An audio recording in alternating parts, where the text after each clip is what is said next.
continuar falando sobre o mesmo. Nós vamos ver que neste contexto de Atos, Paulo e Silas, eles têm a intenção de pregar a palavra de Deus à Ásia, mas eles são impedidos pelo Espírito Santo e eles entendem que não é a vontade de Deus. Então agora, em um sonho, aparece um homem da Macedônia pedindo para que Paulo fosse até ele. Paulo entende que era uma ordenância divina, então ele vai para Macedônia, mais precisamente para Filipos, uma colônia romana. Chegando lá, nós lemos o contexto da história, eles ficam alguns dias, mas chegando o dia de sábado, ele sente a necessidade de se reunir com os irmãos daquela localidade. Então eles vão até a beira do rio, chegando lá tem mulheres, e eles entendem que ali é um lugar de oração. Paulo começa a falar às mulheres, não é a pregar, ele começa a falar às mulheres. E é lindo porque o texto diz que Lídia está escutando atentamente. Quando eu li esse texto, o meu intuito era falar somente sobre o terremoto, sobre a providência divina, sobre o haja de Deus. Mas o Senhor me trouxe apontamentos e para mim são maravilhosíssimos. Em Filipos, Deus, ele impacta 3 vidas de 3 formas diferentes. A primeira é essa Lídia. Ela temia a Deus, a Bíblia diz, mas ela não tinha todo o conhecimento acerca de Deus. Meu pastor, o primeiro impacto que tem em Filipos é na vida de Lídia e é o impacto do conhecimento. A Bíblia diz que Deus abre o coração de Lídia, ela entende o que Paulo está dizendo a ela e ela resolve receber mais de Deus. A Bíblia diz que Lídia é batizada quando ela entende a amplitude da grandeza e do poder de Deus. E eu já quero liberar nessa noite que Deus está abrindo conhecimento. Nós vamos mergulhar mais fundo através do conhecimento de Deus. Lídia é batizada. Agora ela constrange a Paulo e Silas entrar na sua casa. Eles entram, mas eles voltam sempre no lugar da oração. E nessas indas e vindas, tinha uma jovem com espírito de adivinhação. Todas as vezes que Paulo e Silas passavam, ela dizia, aí vai os servos do Deus Altíssimo. Ela não mentia. E ela continua, que anuncia o caminho da salvação. Ela não mentia. Mas Paulo ficou irritado por todas as vezes essa jovem gritar essa mesma coisa. E eu me peguei perguntando, Deus, por mais que ela tenha o espírito de adivinhação, essa moça não diz a verdade. Aí o Senhor falou, pois é, Isabela, mas a boca que profana ou profere a mentira não tem como dizer também a verdade, porque de uma fonte não tem como jorrar 2 águas. Paulo imediatamente vira para a moça e repreende o espírito que está nela, porque Paulo, meu pastor, não aceita o diabo fazer propaganda de Deus se tem tantos santos para proclamar o Evangelho. Imediatamente a Bíblia diz, aquele espírito sai da moça. E aqui acontece o segundo impacto em Filipos, o impacto da libertação. E eu preciso que você entenda todos os impactos que foram realizados. Primeiro, conhecimento. Segundo, libertação. Mas os donos desta moça ficaram indignados, porque eles entenderam que não haveria mais lucro com essa jovem. Eles não se importaram acerca da libertação ou da cura que essa moça recebeu na alma. Eles estavam mais se importando com os lucros que ela trazia para eles. Então agora eles pegam Paulo e Silas, arrastando, a Bíblia diz, até os magistrados, e dizem, estes homens judeus pregam costumes que não é lícito a nós. E tem mais, eles estão pervertendo a nossa paz, eles estão atrapalhando a nossa paz. A multidão unanimemente se juntam contra Paulo e Silas. sem oportunidade de defesa. A Bíblia diz que a roupa deles são arrancadas e eles são chicoteados. Eu me peguei perguntando, pastor, por que eles tiveram que passar por tudo isso? Se tudo que eles estavam fazendo era somente obedecer a Deus. Eles só estavam em Filipos porque eles entenderam que era a vontade de Deus. Tudo que eles fizeram foram pregar a verdade. E agora eles estavam sendo escorraçados na frente de todo mundo. Eles estavam sendo chicoteados na frente de todo mundo. Estavam tendo seu sangue jorrando na frente de todo mundo. Agora eles dizem: prende eles e guarde bem, porque eles podem ser perigosos.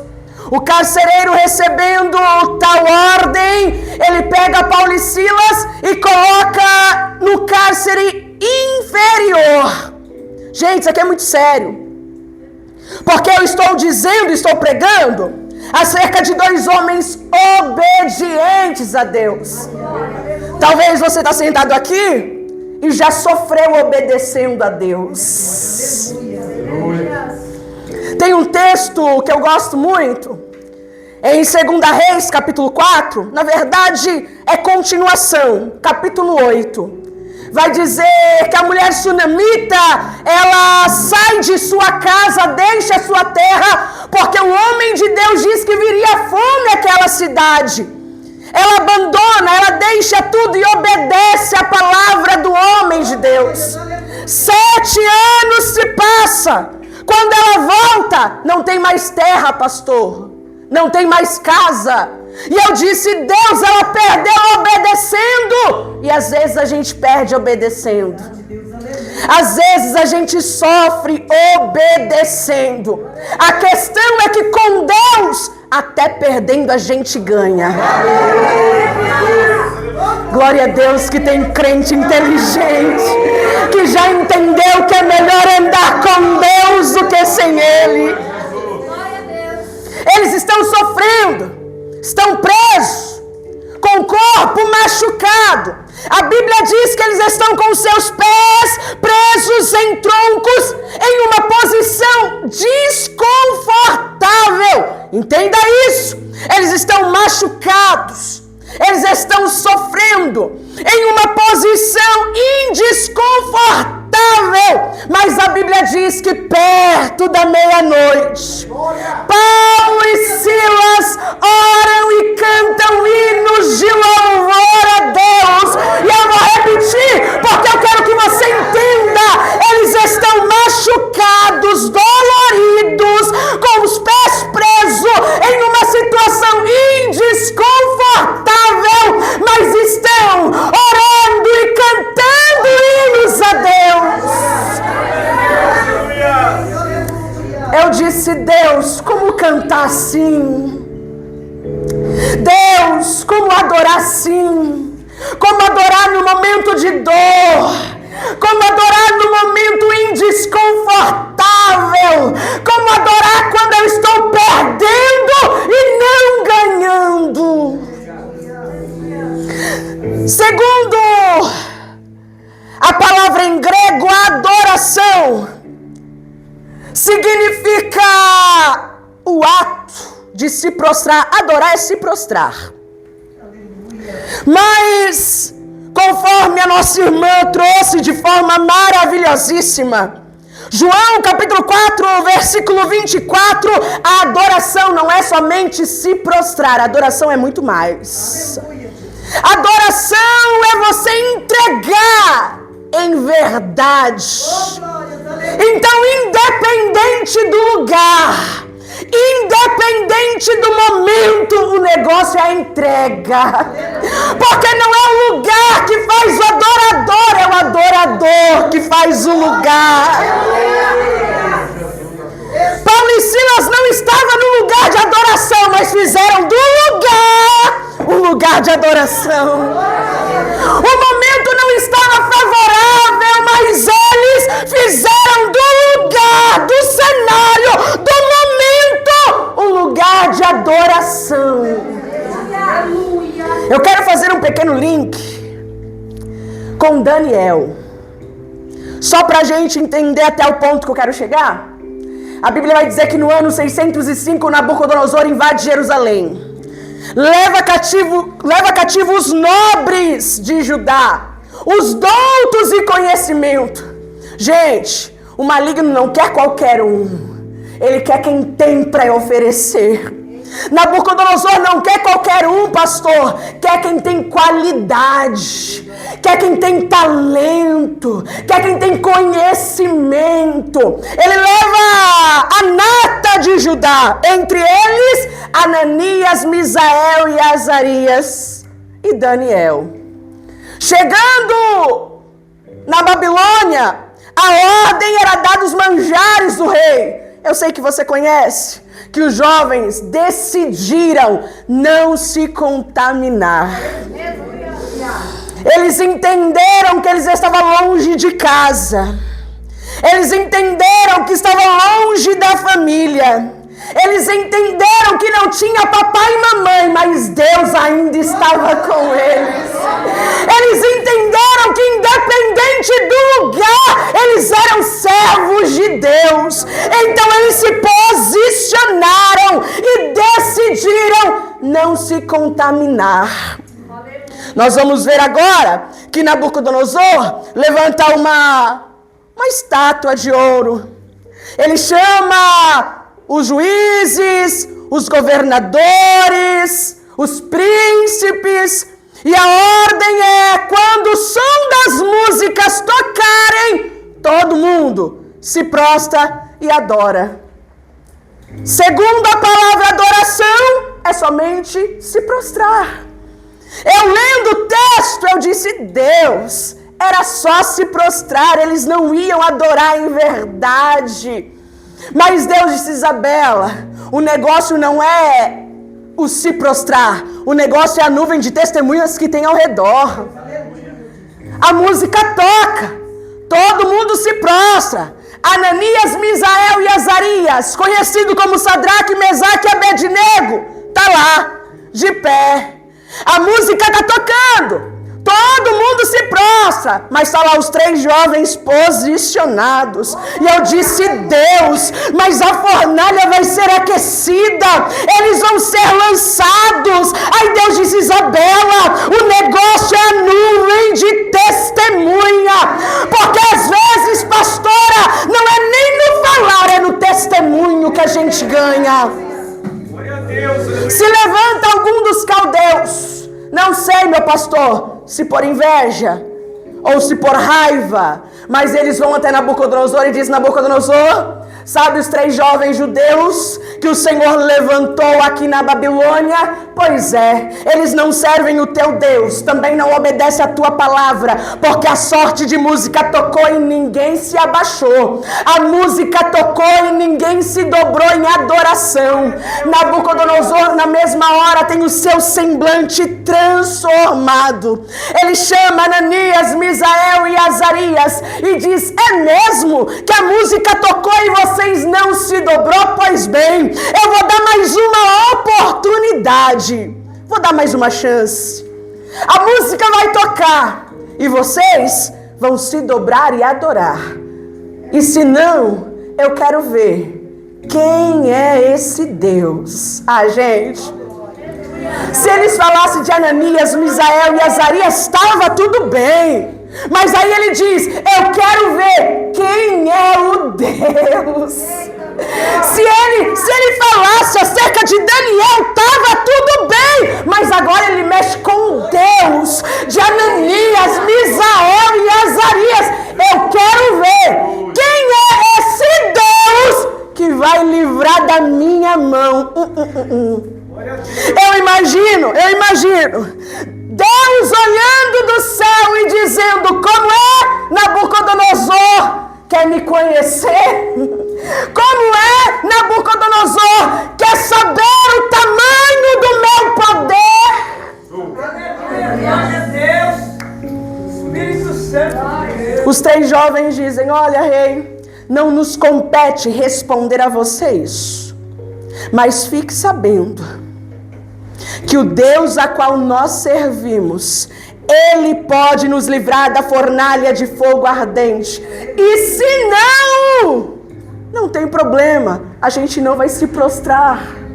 A Bíblia diz que Nabucodonosor fica irado, gente. Aquece a fornalha não uma, não duas, não três, mas 7 vezes mais. Manda jogar Ananias, Misael e Azarias amarrados, para não ter chance de fugir. Amarra eles e joga na fornalha aquecida 7 vezes mais. O que Nabucodonosor não sabia é que esses 3 jovens estavam debaixo de uma palavra essa descrita em Isaías 43, a partir do versículo 1, que diz: porém agora, assim diz o Senhor que te criou, ó Jacó, e que te formou, ó Israel, não temais, eu vou repetir, não temais, porque eu te remi, chamei-te pelo teu nome, tu és meu. Quando passares através das águas, eu estarei contigo. Através dos rios, eles não te submergirão. Quando passares pelo fogo, tu não te queimarás, nem chama arderá em ti. Aleluia! Aleluia! Aleluia! Aleluia! Nabucodonosor não sabe, mas eles estão debaixo de uma palavra. Tem um louvor da Ana Clara que diz: fogo não queima fogo. Nabucodonosor não sabe, mas esses 3 jovens era chama na mão de Deus. Eles são lançados na fornalha, aquecida 7 vezes mais. Oh, meu irmão, deixa montar o cerco, deixa atear o fogo, porque o Deus Todo-Poderoso é o que anda com você. Deixa armar o cerco, deixa atear o fogo, porque você não anda sozinho. Eles aquecem 7 vezes mais. Lança os 3 jovens na fornalha de fogo. A Bíblia diz que os homens que lançam Sadraque, Mesaque e Abednego morrem na mesma hora. E Nabucodonosor está só observando para ver o que é que vai acontecer. Daí ele se espanta e diz: não lançamos 3 na fornalha? Lançamos 3. E Nabucodonosor diz: mas eu vejo 4. Oh, glória, aleluia. Não lançamos 3 na fornalha, lançamos 3. Mas eu vejo 4 solto, passeando. Gente, isso é incrível. Nabucodonosor está esperando o fogo queimar e tem os jovens passeando no meio do fogo. Oh, aleluia! O diabo está achando, agora ela para, agora ela morre, e você está caminhando, está passeando na fornalha. Lançamos 3, mas eu vejo 4 solto passeando. E o quarto não é normal. O quarto é semelhante ao Filho dos Deuses. Nabucodonosor não entende. Para ele era o quarto, mas a gente entende que é o primeiro. Ele grita: Ananias, ou Sadraque, Mesaque e Abednego, pode sair dessa fornalha. Lá vai os 3 saindo. Gente, uma pequena observação: eles foram lançados com seus chapéus, com seus casacos, com as suas roupas.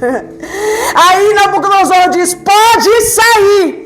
E lá vem os 3 com seus casacos, com seus chapéus e com as suas roupas. E a Bíblia é maravilhosa, porque ela diz que eles saem e não tem nenhuma marca de fogo na sua roupa, nem cheiro de fumaça tem. Oh, gente, eu tenho um professor que ele diz: aquilo que eu entendo eu prego, o que eu não entendo eu creio. Isso é coisa de Deus. Isso é mistério. Como alguém entra no fogo? O fogo consome tudo, gente. Então, entra 3 jovens amarrados e tudo que o fogo consome é a corda que limitava esses 3 jovens. Isso é mistério. E eu vou liberar isso aqui nessa noite, porque no meio dessa provação, tudo que vai queimar é exatamente aquilo que te paralisa. Eu vou liberar isso aqui nessa noite, porque no meio dessa fornalha, tudo que vai queimar é aquilo que te paralisa. É a corda do diabo. Ele sai, e Nabucodonosor tem que reconhecer que eles foram verdadeiros adoradores, independente do lugar, preferindo morrer do que se dobrar. Voltando para Atos, a Bíblia vai dizer que eles estão num cenário desfavorável, numa posição desfavorável, mas eles estão cantando, estão louvando a Deus, quando de repente a provisão de Deus chega. Porque ela chega, gente. No momento de tribulação parece que nunca chega, mas a provisão chega. A intervenção divina chega. A Bíblia diz que um terremoto abalou os alicerces. Não foi as portas, foi o alicerce. Abriu a prisão só de Paulo e Silas? Não. Abriu a prisão de todo mundo. Porque enquanto eles cantam, enquanto eles oram, a Bíblia diz que os outros estão só escutando. Eles não sabem, mas a oração dele está alcançando outras vidas. Eles não sabem, mas os louvores que eles cantam estão alcançando outras vidas. Ô Isabela, mas é só 2! Está alcançando outras vidas. Mas não tem ninguém vendo, é o que é aparente. Mas aí Deus sopra a voz deles a ouvidos necessitados. Não entendi? Vou te explicar. Você está dizendo: Deus, eu estou cantando e não estou vendo resultado. E Deus está dizendo: visível, porque a tua voz eu estou soprando a ouvidos necessitados. Oh Deus, mas eu estou pregando e não estou vendo resultado. Visível, porque eu estou soprando a tua voz, alcançando ouvidos. Eu vou melhorar, alcançando corações necessitados. Porque a palavra de Deus é semente. Semente a gente não vê brotando de imediato do lado de fora. Ela começa a germinar do lado de dentro. E a palavra de Deus nunca volta vazia. Eles estão orando e os outros presos só escutando. Eles estão cantando e os outros presos só escutando. Talvez os presos pensaram: mas como é que eles adoram desse jeito? Mas como é que eles cantam todo machucado? Estou pregando para jovem. Como é que eles cantam assim todo quebrado? Não entendo, não é para entender mesmo. Porque a obra de Deus se manifesta num campo espiritual para depois trazer num campo visível. Terremoto vem, abala os alicerces, a prisão de todo mundo se abre, o carcereiro dá um pulo de susto, olha e não entende nada, começa a temer porque pensa que todo mundo fugiu. Esse carcereiro vê ninguém, pensa que todo mundo fugiu. e acha que a única saída é o suicídio. Ele saca da espada. Posso pregar isso aqui nessa noite? Às vezes a gente olha a situação e pensa, não tem mais saída, para que viver? Não tem mais solução, para que viver? Não vejo saída, para que viver? Era o que esse carcereiro está pensando. Todo mundo fugiu, vão cobrar de mim, melhor morrer. Mas aí lá vem Deus, através da vida de Paulo, e dá um grito: não te faças nenhum mal. Eu vim nessa noite como Paulo, pastor. Pregar para alguém aqui que está olhando e não está vendo saída. Eu vim como Paulo aqui nessa noite. Pregar para alguém que só está vendo destruição. Eu vim pregar como Paulo aqui nessa noite, que está pensando que a morte é a solução. Eu vim pregar e dizer: não te faça nenhum mal. Oh, aleluia. Não te faça nenhum mal.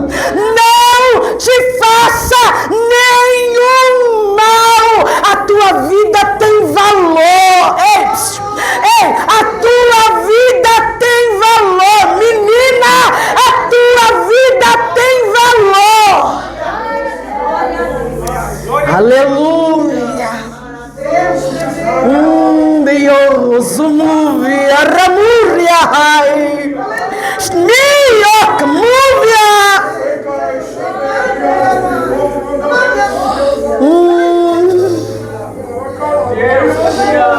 Stikio, ramuvia, smia, ramurro, como de que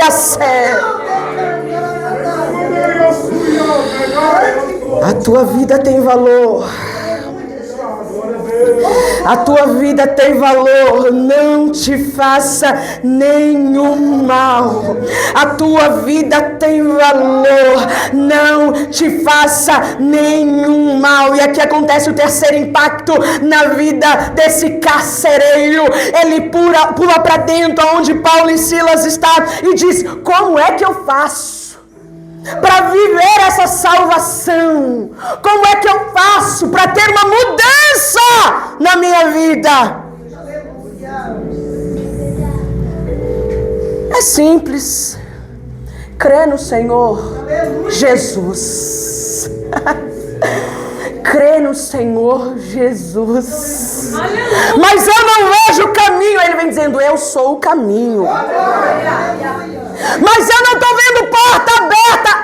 Eu sou a porta. Três impactos.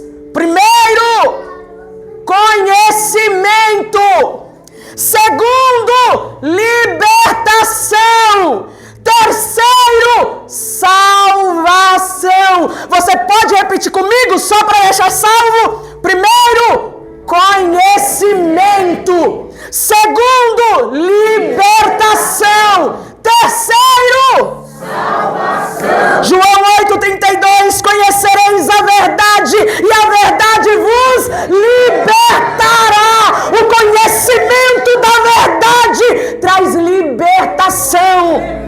Atos 4,12: e não há salvação em nenhum outro, porque abaixo do céu não existe nenhum outro nome dado aos homens pela qual importa que seja salvo. A salvação é só por meio dele. É tudo dele. É tudo por ele. É tudo para ele. Observe que Deus, ele entra com uma salvação em três pessoas importantíssimas. Eu disse três pessoas importantíssimas. Lídia é uma comerciante, a escrava que tinha acesso a muitas pessoas, e ao carcereiro que também tinha muitos acessos. Observe que o diabo usa exatamente pessoas que têm acesso. Se não, observe comigo em Êxodo, vai dizer que Agora Faraó levanta as parteiras por nome Sifra e Poá e ordena que ela mate todos os meninos. Ele quer usar pessoas que têm acesso. Mas nessa ocasião Deus entra desbaratinando com toda a obra do diabo e entra com salvação exatamente em pessoas que têm acesso. Não entendi, Isabela, eu vou te explicar. Deus vai usar você para alcançar outra pessoa. Porque assim, pessoas ganham pessoas, minha irmã. Aí Deus vai usar pessoas que têm acesso para alcançar outras pessoas. Que nessa noite você saia daqui entendendo que Deus tem um plano com você e através de você. Que nessa noite você saia daqui carregando e entendendo a unção que está sobre você. Que nessa noite você entenda que não existe outro nome senão o nome de Jesus, aonde vai dizer que é um nome poderoso, que todo joelho se dobrará e que toda língua confessará que Ele é e não há outro. Amém? Aplauda o Senhor.